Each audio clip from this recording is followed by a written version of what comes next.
leaves Obama bare, he's losing.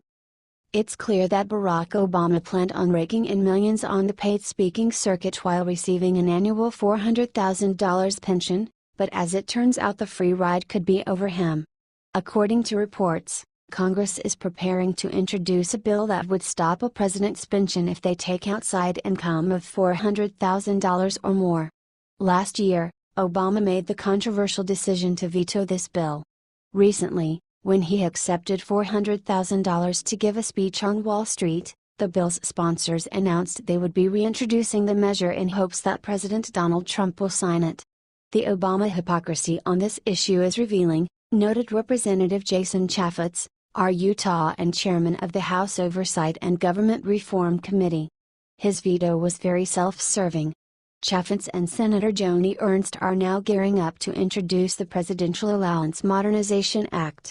This bill would cap presidential pensions at $200,000 and give them another $200,000 for expenses. Last summer, the bill passed both the House and Senate without issue, but Obama argued that it could have unintended consequences and impose onerous and unreasonable burdens on former presidents by requiring them to immediately release their staff and find a new place. But it's not to spot Obama's true motives behind rejecting the measure as he jet sets around the world.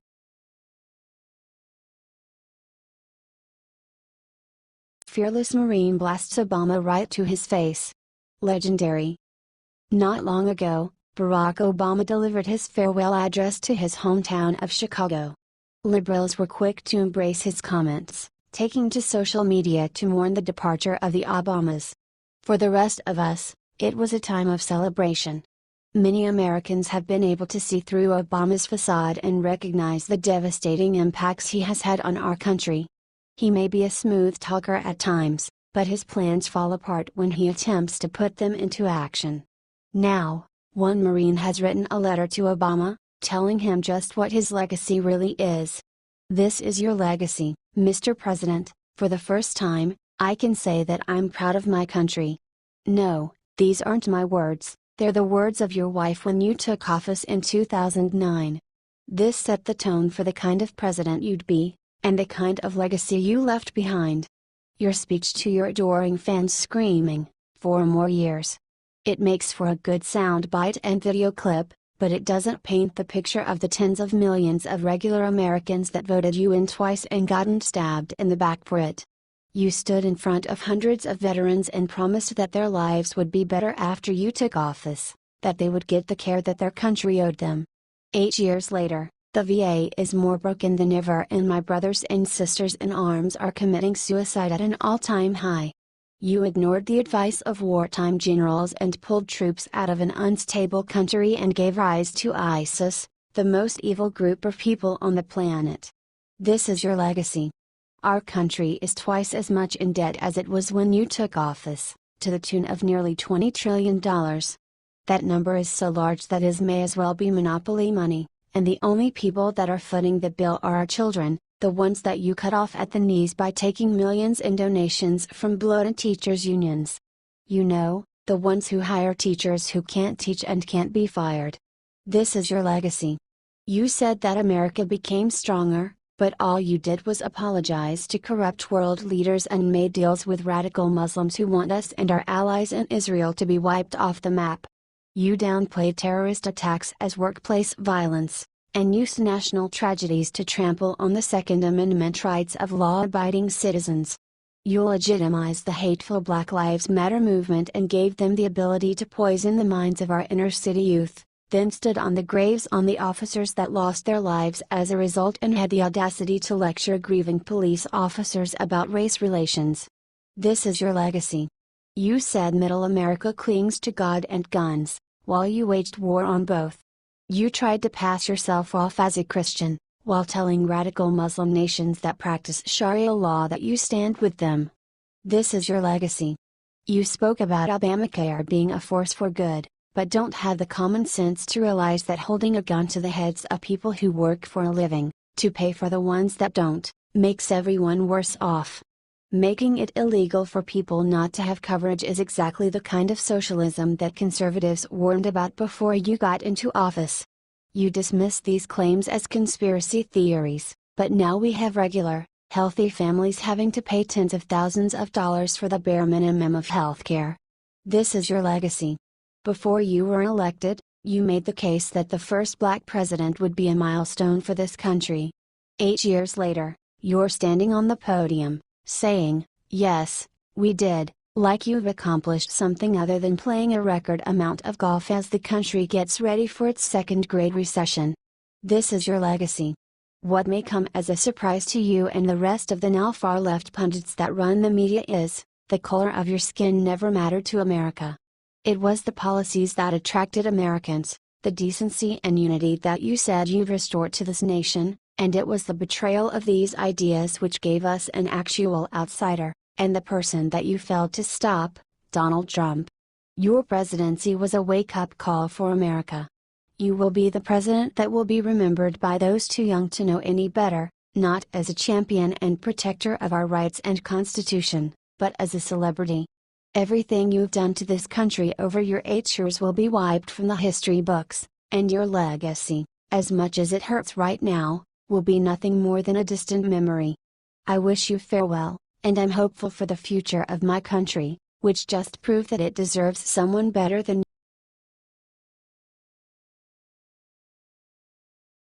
Disrespectful snowflakes who walked out on Pence get hit with bad news. On Sunday, a group of rebellious Notre Dame University students walked out of their own graduation ceremony as Vice President Mike Pence delivered the commencement address. It didn't take long for this disrespectful display to come back and bite the liberal grads in a major way. Shortly after the event made headlines, Chad Prather fired back at the students with words they aren't likely to forget anytime soon. Employers, go find the video of college grads at Notre Dame walking out on the vice president's commencement speech. Remember their faces and don't make the mistake of hiring them, Prather wrote. As a boss, you will do and say things they disagree with and their feelings will be hurt. This is how they respond to disappointment. I have a strong feeling they will be experiencing a lot of it in the years to come. Prather went on to claim that this is the product of a generation that was never really taught the principles of respect or properly disciplined.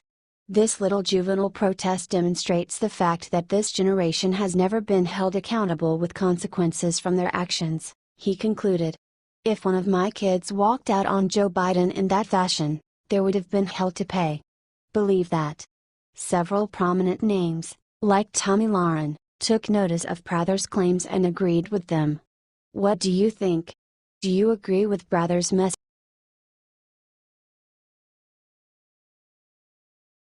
Obama gives warning to all Americans.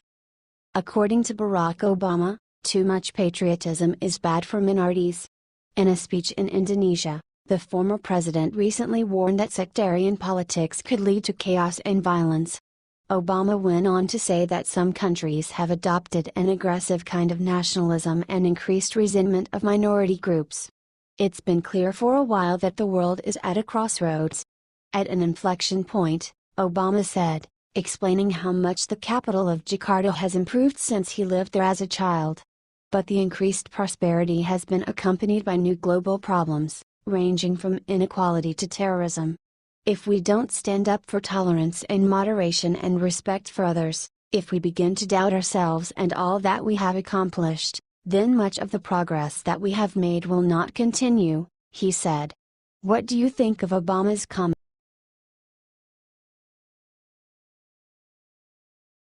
Popular restaurant demands veterans remove flag and leave. Let's boycott.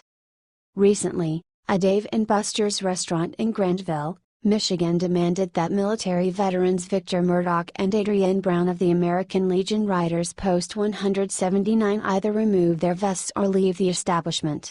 The vests reportedly depicted the American flag, a bald eagle, and the prisoner of war flag, but the restaurant's management claimed the patches promoted gang-related symbols.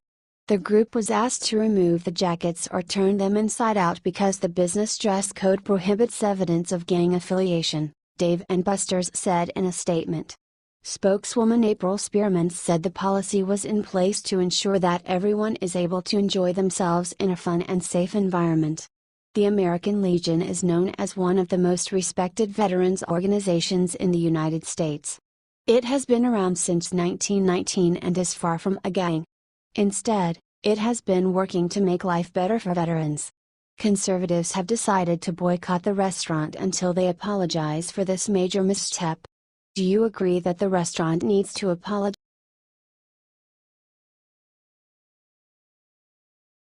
Melania Trump puts Michelle Obama in her place after she steps out of line. Barack and Michelle Obama have gone completely silent on their social media accounts while traveling internationally.